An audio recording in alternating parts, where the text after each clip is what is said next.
Beli bagus. Tagnya gimana tagnya? Yuhu, namaste, selamat pagi. Yoga Boga, Yoga Boga Raja. Namaste, selamat sore. Yoga Boga, Yoga Boga. Yuhu, namaste, selamat sore. Yoga Boga, Yoga Boga. Yuhu, namaste, selamat malam. Yoga Boga, Yoga Boga. Yuhu, namaste, selamat sore. Yoga Boga, Yoga Boga. Itu dia tagnya yang mesti di lestarikan ya, mesti dilestarikan. Itu sudah ya, beli ya? Hah? Udah dilombain ya? Asik. Ada yang menang ya? Udah ada yang menang. Udah ya? ada yang Udah menang. yang menang. Ada 6 orang yang menang. Aduh, sip. Beli. Ya. Nama Haridaya ya? Haridaya apa? Redaya ya. Oh, Redaya. Apa sih? Bacanya Redaya pakai H depannya. Ya. Meaning apa? Meaningnya itu dari bahasa Sanskerta, Ya. artinya hati nurani. Oke. Hati nurani. Itu Jadi maknanya saya dalam menjalani hidup dan beryoga ini diberkati sebagai media sharing. Asik. Kemudian menyediakan diri sebagai media sharing atas ilmu pengetahuan, pengalaman dalam yoga dari hati nurani. Asik. Itu dia ya. Intinya ya, yoga dari hati. Ini poin penting nih ya. Berbagi Kemana-mana. tulus dari hati nurani. Ya, itu dia ya. Jadi jangan kemana-mana ya. Ngajar yoga tulus ikhlas dari hati.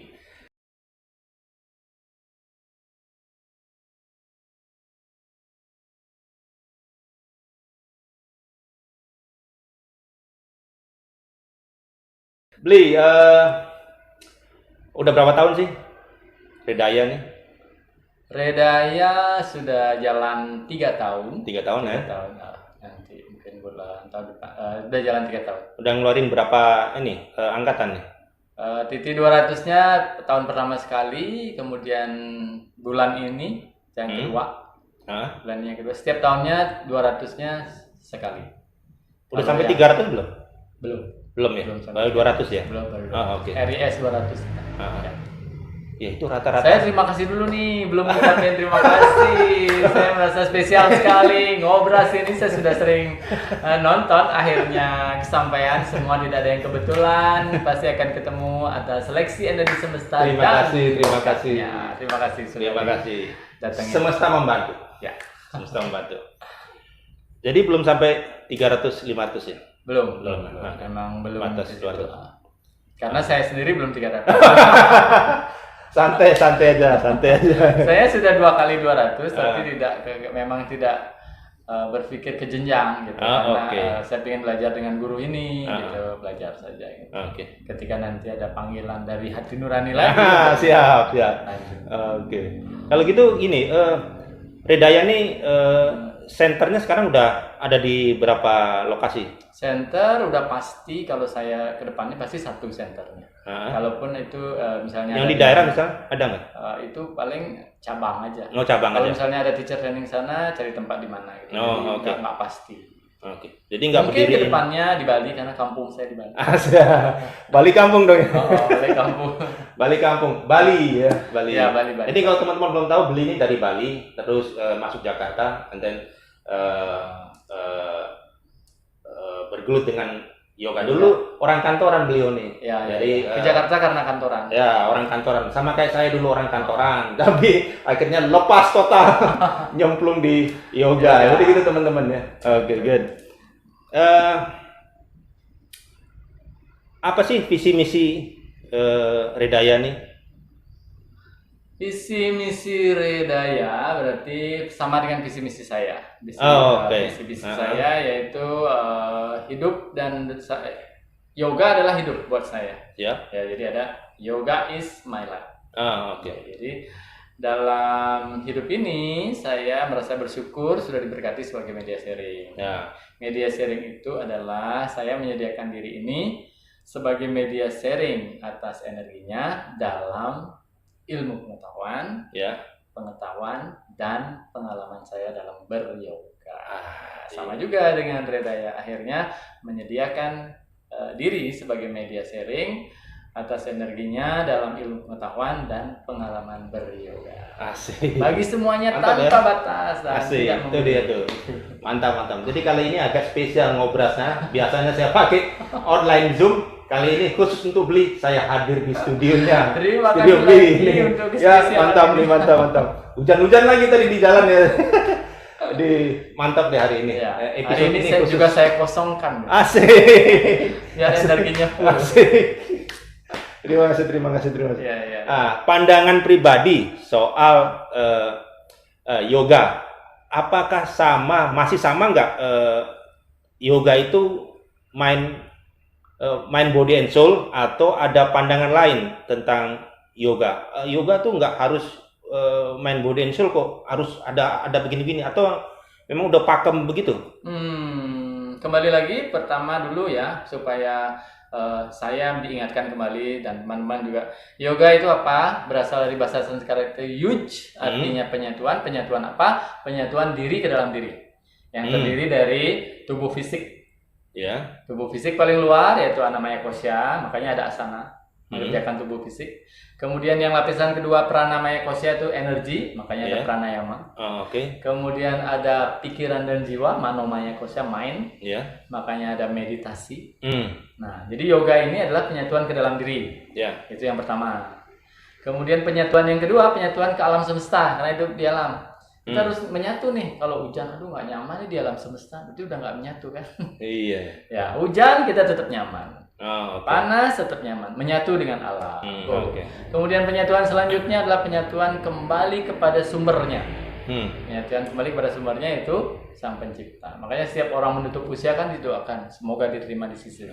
Jadi proses hidup adalah proses yoga. Mulai penyatuan pertama kali antara sperma dan zat telur.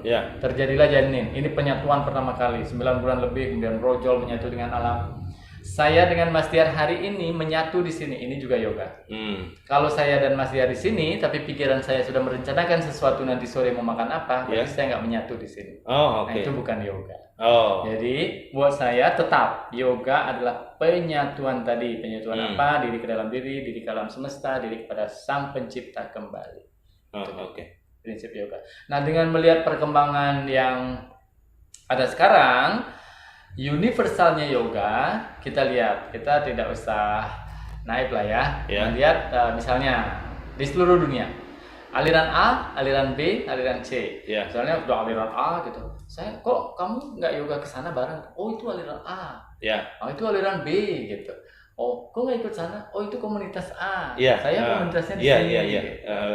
Oh itu lulusan sekolah A, itu lulusan sekolah B gitu. Nah jadi fenomena ini terlihat kan menjadi universalnya yoga, use-nya yoga tadi seolah-olah menjadi mengkotak-kotakan lagi. Padahal yoga itu di dalam kelas yoga misalnya penyatuan. Ada yang Muslim, Kristen, Buddha, Hindu. Di dalam kelas yoga itu ada yang bule, ada yang pribumi, ada yang cowok, cewek, gender, penyatuan segala perbedaan dengan yoga. Tapi dengan ada kotak-kotak tadi, malahan yoga terkotak-kotak. Makanya saya bergeser sedikit sekarang. Yoga buat saya menguatkan karakter. Jadi setiap orang punya karakternya sendiri sejak lahir. Kuatkan itu. Jangan lagi menguatkan otot dan tulang saja. Kuatkan karakter kita. Kemudian lenturkan hati dan pikiran dengan segala karakter yang berbeda. Indah kan? Karakternya saya udah begini, tapi saya sangat toleran dan membaur dengan karakter-karakter yang berbeda. Mantap. Ini dalam nih ya, teman-teman, dalam nih ya. Kalau gitu sama nggak dengan pandangan tadi dengan filosofinya yoga? Sama nggak? Sama aja ya. Filosofi yoga ya filosofi hidup. Bahwa dalam hidup ini saya selalu menyediakan diri sebagai media sharingnya dalam yoga bagi yang membutuhkan tanpa memilih kepada siapapun. Tanpa memilih kepada siapapun. Poinnya di situ ya. Kalau media sharing ya tanpa memilih kepada siapapun. Tanpa memilih kepada siapapun ya, sebagai media sharing. Tanpa memilih dimanapun. Nah, tanpa memilih dimanapun. Dan kapanpun. kapanpun.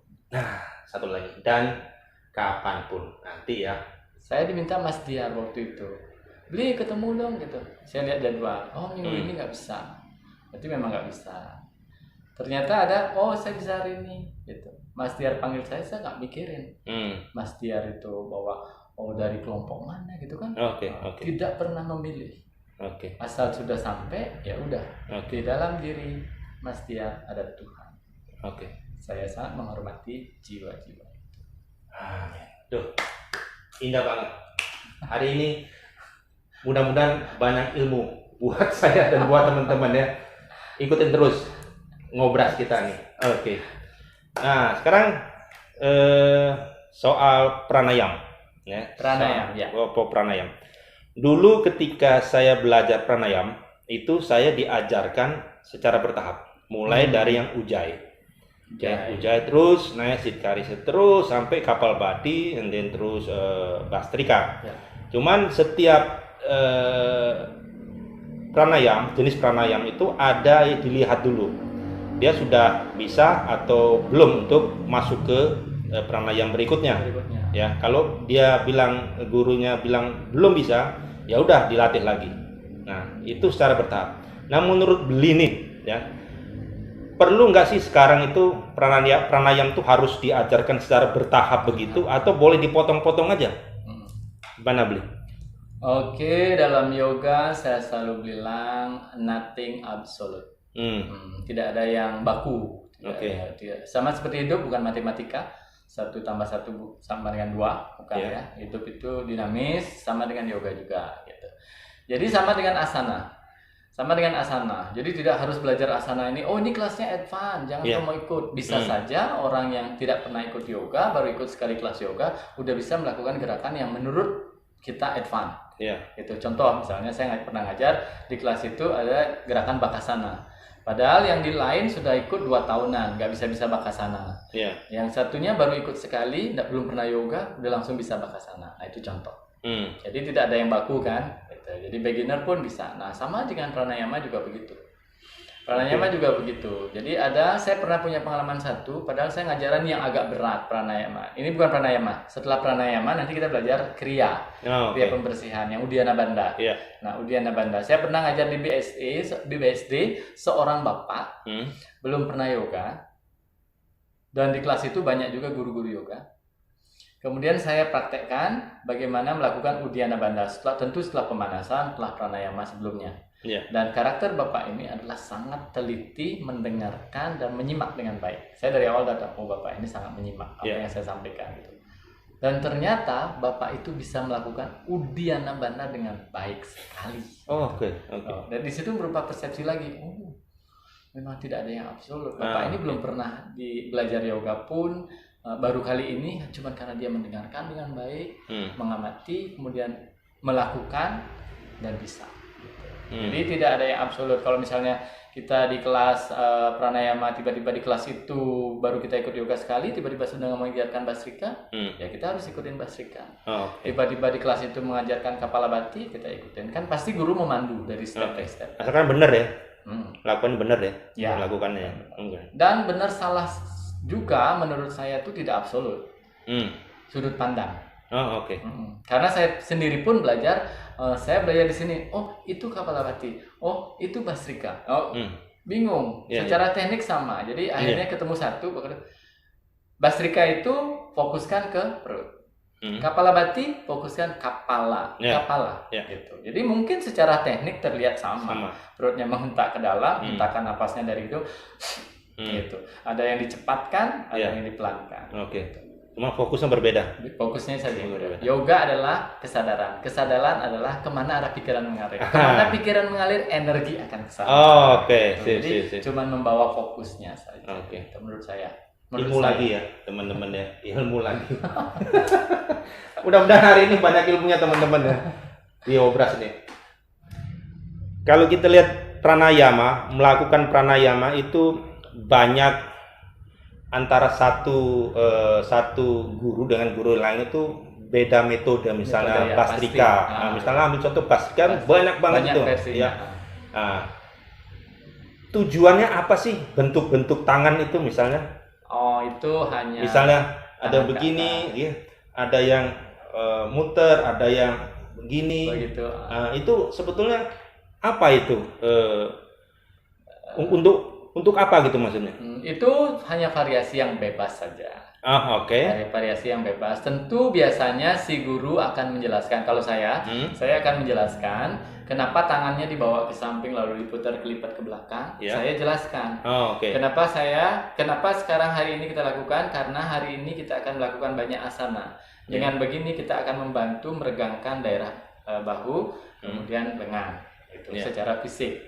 Supaya misalnya pranayama itu adalah kembali lagi pranayama, prana ayama. Jadi fokusnya bukan lagi di fisik. Oke. Nah, kalau asana fisik. Nah, kalau pranayama berarti kita fokusnya di astral body. Ya. Jadi prana body. Ya. Jadi berarti nggak berpikir tentang fisik dong. Ya. Itu yang filosofi sesungguhnya. Ya. Yang kita pikirkan adalah prananya, nafasnya. Gitu. Jadi kalau berpikir tentang fisiknya itu hanya variasi. Nah, dulu saya pernah juga ikut yang misalnya begini. Ya. Nah, buat saya sendiri akhirnya kok saya lebih fokus ke gerakan fisik ya. Saya akhirnya lebih fokus ke gerakan tangan saya ini. Kadang-kadang capek orang bilang, wah pegel nih capek ini gitu ya. Buat saya sendiri akhirnya saya kembali, pranayama kan energi, bukan fisik. Akhirnya ketika saya bawakan ya dengan fokus di perut, dia dapat fokusnya. Sama juga dengan yang anuloma piloma yang begini, pakai ini sama nadi sodana, istilah-istilah lainnya kan. Kalau dulu saya melakukan sendiri, gini, tarik napas, selalu tutup, kemudian buka ini buang napas. Saya waktu sebagai murid itu sering gini, ini kok saya sibuk dengan tangan saya gitu. Terus nanti ngintip lagi gurunya gitu. Kadang-kadang ketika saya mulai sharing di depan, saya juga melihat itu yang terjadi dengan murid. Saya berpikir, fokus nggak mereka dengan nafasnya? Ketika mereka sibuk dengan gerak tangannya, apakah sama dengan gurunya? Kadang-kadang ada yang capek. Terus ganti itu kan. Jadi gini dia. Kenapa? Kadang tarik napas sini, buang napas pakai ini. Akhirnya karena kembali lagi ke filosofi pranayama, fokusnya adalah di prana, fokusnya di energi dan nafas. Saya makanya lebih nyaman ketika saya melakukan sendiri begini. Jadi satu aja. Jadi jadi bisa panjang sekali.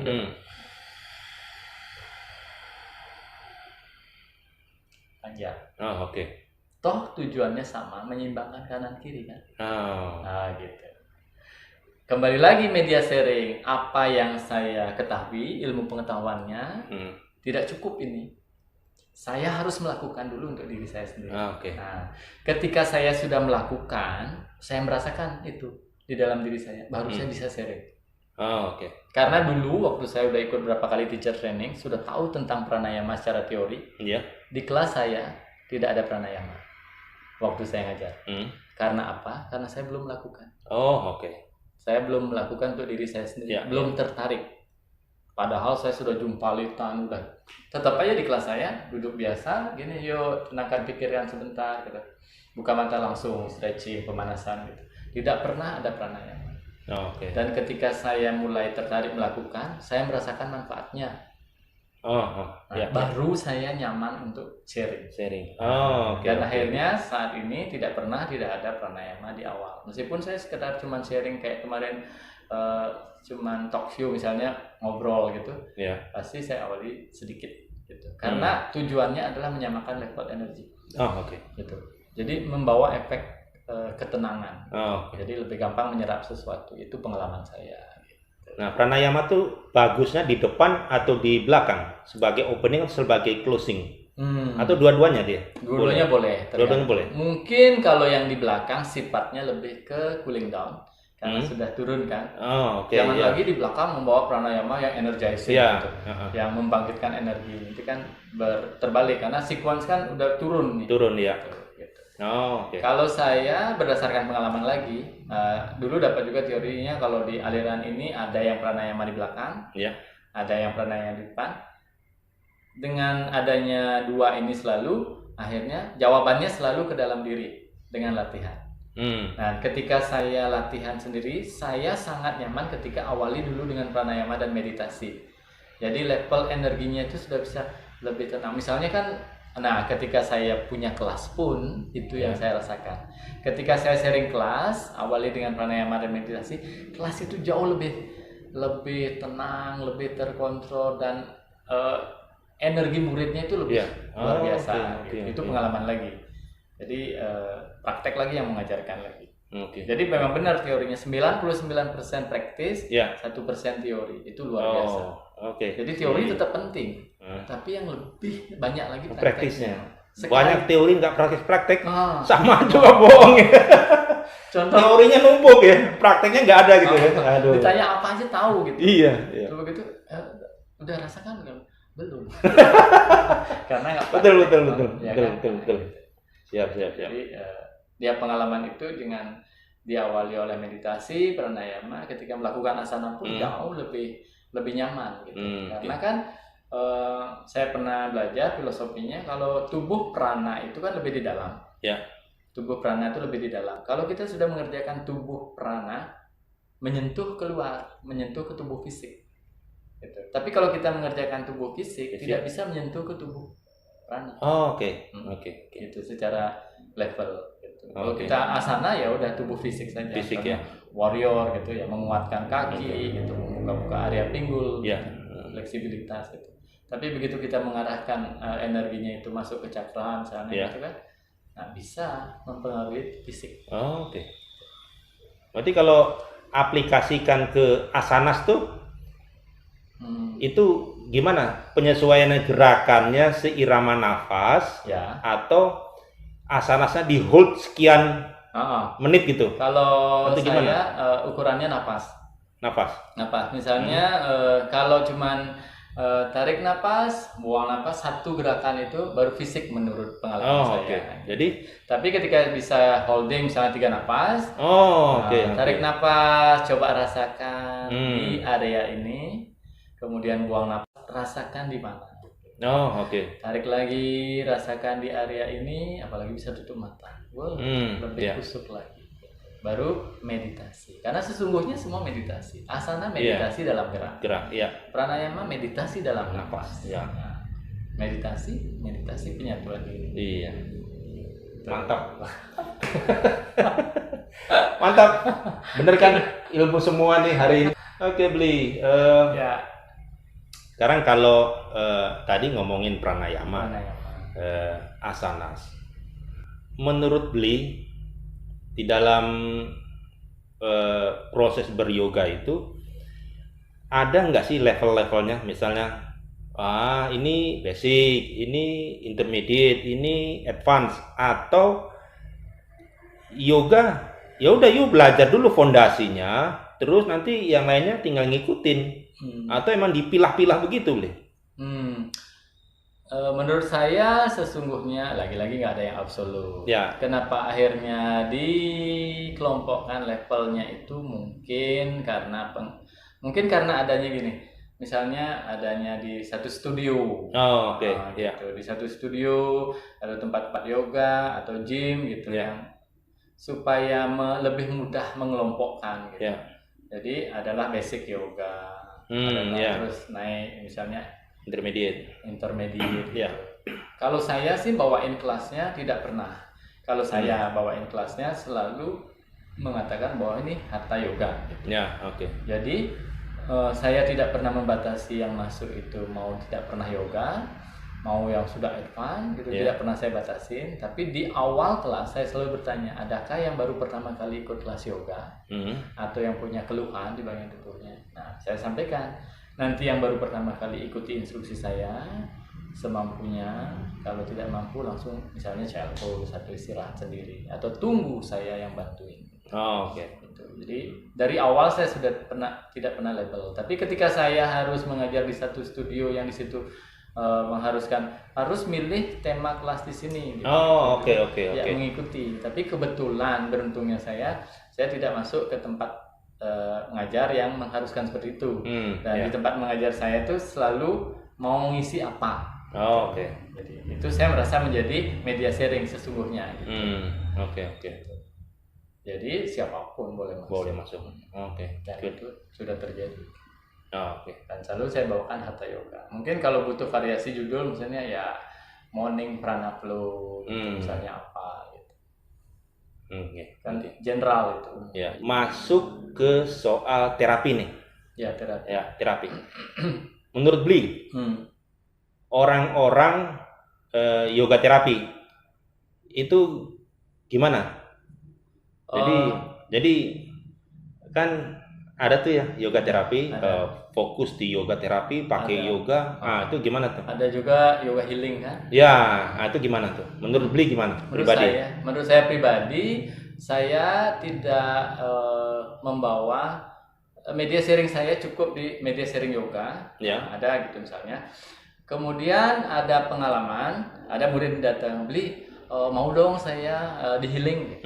Mau saya di healing karena teman saya katanya sembuh sama Bli gitu. Oke. Oh, saya nggak bisa healing gitu. Saya nggak bisa healing gitu. Siapa gini? Oh, pokoknya ini sembuh sama ikut kelasnya Bli. Oh, dia ikut kelas saya kan?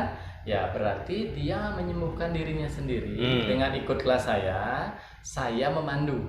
Oh, oke. Nah, saya memandu karena saya memang tugasnya media sharing untuk memandu kelas yoga itu, baik itu pranayamanya, meditasinya, dan asananya. Ketika dia akhirnya sembuh, dialah yang menyembuhkan dirinya sendiri dengan panduan saya melalui yoga itu, gitu. Nah, karena dulu pernah kan, saya misalnya ini kayak teknik transfer energi, gitu. Kita ya Tuhan izinkan hamba menjadi mediamu untuk bagi orang yang membutuhkan, seandainya dia berhak menerima. Hanya gini saja, saya juga tidak merasakan apa-apa, tapi saya ikhlas gitu. Ternyata orang yang di depan ini merasakan sesuatu. Saya juga merasakan sedikit kayak strom gitu, gitu, kayak magnet gitu. Ternyata itu berdampak bagi orang ini. Tapi pada saat itu saya tidak merasa bahwa saya menjadi sesuatu buat dia gitu, bahwa itu murni dari alam semesta dan Tuhan. Itu lewat pranayama ya? Ya. Lewat pranayama aja ya? Energi aja. Okay. Kita cuma relax saja. Mohon izin untuk menyalurkan apa yang memang berhak dia terima gitu. Jadi itu. Jadi saya tidak komen tentang yoga terapi dan yoga healing, karena saya tidak fokus ke sana gitu. Karena menurut saya yoga itu kalau sudah dilakukan dengan seutuhnya, ya sudah pasti yoga itu adalah healing. Sudah pasti yoga itu terapi. Contoh, misalnya Mas Diar sekarang ngajar murid yang tadinya punya keluhan di lutut. Keluhan di lutut nih sakit atau kakinya lemah. Ikut kelasnya Mas Diar, diajarin terus standing push. Warrior 1, warrior 2, terus gitu. Tiba-tiba terus, Mas, saya sejak ikut kelasnya Mas Diar baru 2 bulan, lutut tadinya yang sakit, kakinya saya yang lemah atau pergelangan kaki sembuh. Berarti asana adalah healing atau terapi fisik. Kemudian pranayama. Dulu yang ada orangnya emosional. Dulu yang ada orangnya cepat galau. Nah, saya punya pengalaman. Beli. Dulu saya kalau melihat di rumah anak-anak seperti ini, saya sudah marah. Suami gini, sekarang nggak tahu kenapa semenjak rajin latihan, melihat itu kok saya nggak marah kayak dulu ya. Nah, berarti pranayama adalah healing atau terapi energi atau prana. Contoh lain lagi, dulu ada Beli, saya nggak pernah bisa konsen. Pikiran ini selalu bergerak terus, mikirin yang nanti, khawatir terus mikirin yang nanti. Dengan rajin meditasi, mulai bisa mengontrol. Kok sekarang lebih tenang ya? Berarti meditasi adalah healing. Iya. Oke. Jadi ketika kita melakukan yoga saja secara holistik, asana untuk fisik, pranayama untuk energi, kemudian meditasi untuk pikiran dia, maka kita sudah terhealing, sudah terterapi secara holistik. Baik fisik, energi, pikiran dan jiwa. Tapi kalau asana yang levelnya kata orang advance itu apa berdampak juga ke healing? Semua berdampak, tergantung yang melakukan. Saya kalau melakukan, misalnya saya masih suka handstand kan, saya melakukan handstand. Kalau saya tidak melibatkan pikiran, energi, tidak mungkin saya bisa melakukan itu. Jadi pada saat saya melakukan gerakan advance itu, maka saya bermeditasi dalam gerakan itu.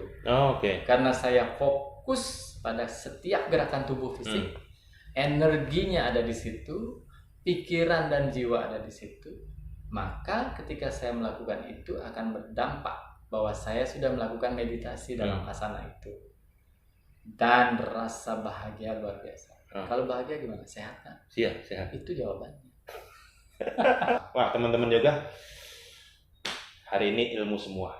Oke. Nah, sebelum ditutup ya, satu tips nih beli buat pengajar-pengajar muda kita yang mengajar di Karma Yoga. Itu seperti apa beli? Bagusnya, karena kan kalau kita lihat sekarang ya,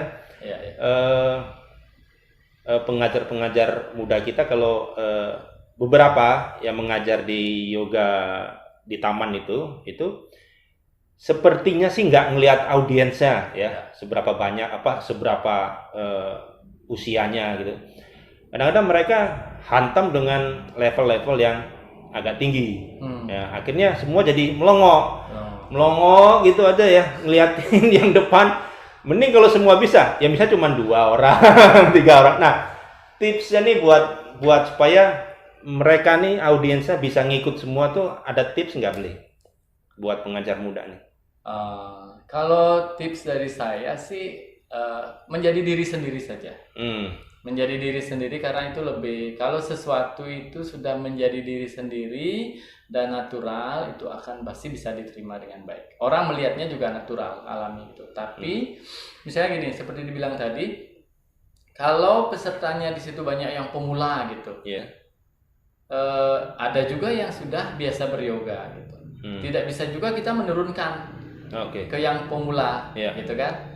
Yang penting kembali lagi mau seperti apa kita gitu, karakternya kita. Yang penting pada saat di awal kita sudah tahu, ada yang baru pertama kali sudah tahu, ada sampaikan bahwa nanti lakukan semampunya, kan kita sudah menyampaikan seperti itu.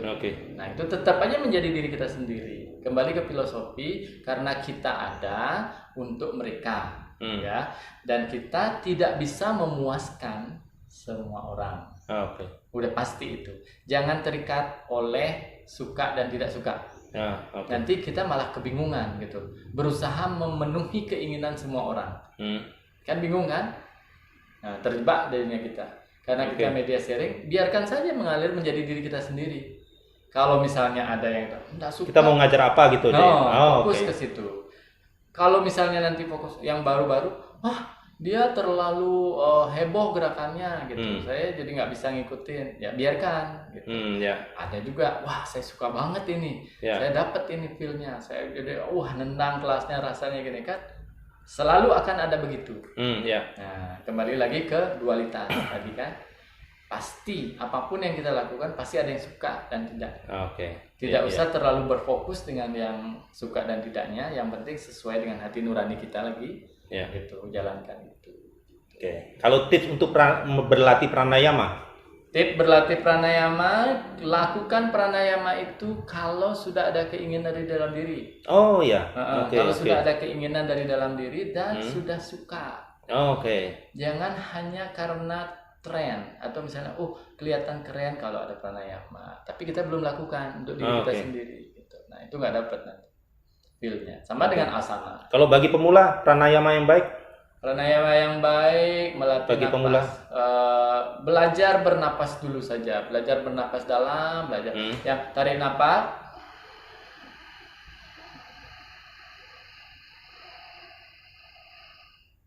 Tahan. Berbuang. Pelan aja ya? Tahan lagi. Tarik lagi.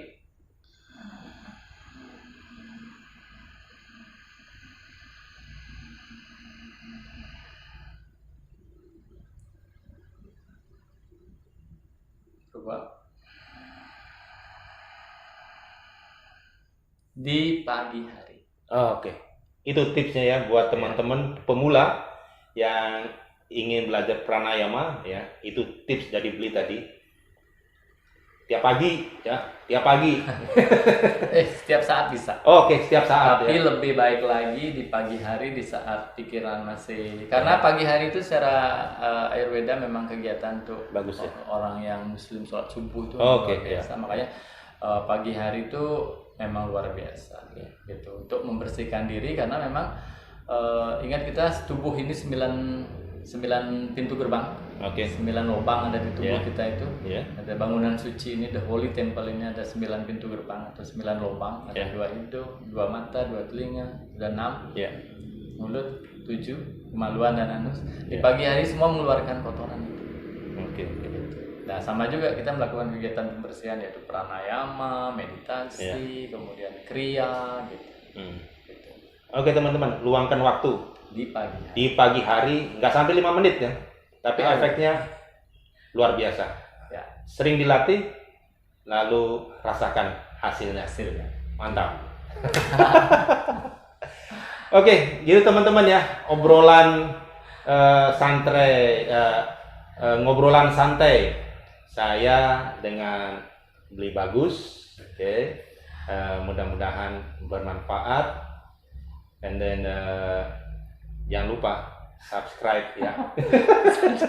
Subscribe. Luar Jangan lupa biasa. subscribe ya.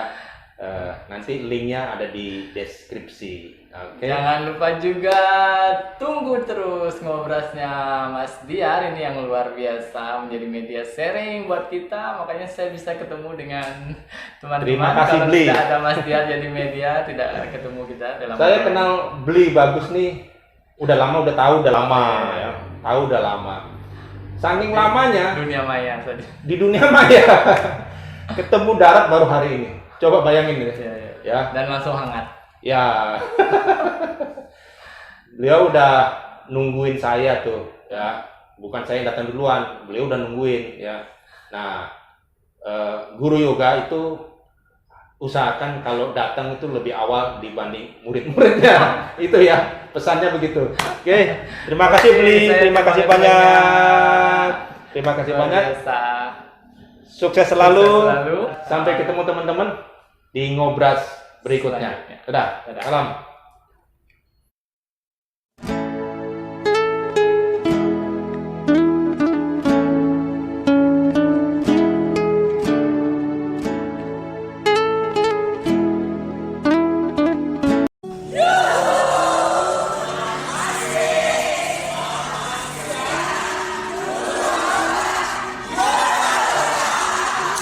Dengan Bli Bagus di sini dari Gedung Mario Tabanan Bali dalam rangka Roadshow Festival Yoga Boga Nusantara pertama yang ada di mana?